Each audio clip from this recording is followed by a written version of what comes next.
துக்கங்கள் சந்தோஷமாய் மாறும். துணையாளர் என்னோடு இருப்பதா. இன்னைக்கு தான் கடைசி. எல்லா துக்கத்துக்கும் கடைசி இன்னைக்கு தான். எல்லா வருத்தங்களை அவர் மறக்க செய்வார். வளமான துக்க நாட்கள் முடிந்து விட்டது. துக்க நாட்கள் முடிந்து விட்டது.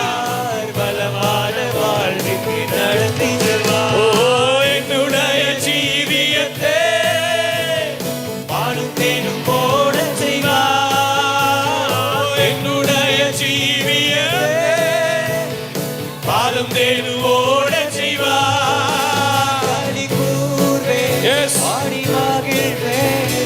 பெரிய காரியம் கத்து செய்வார்.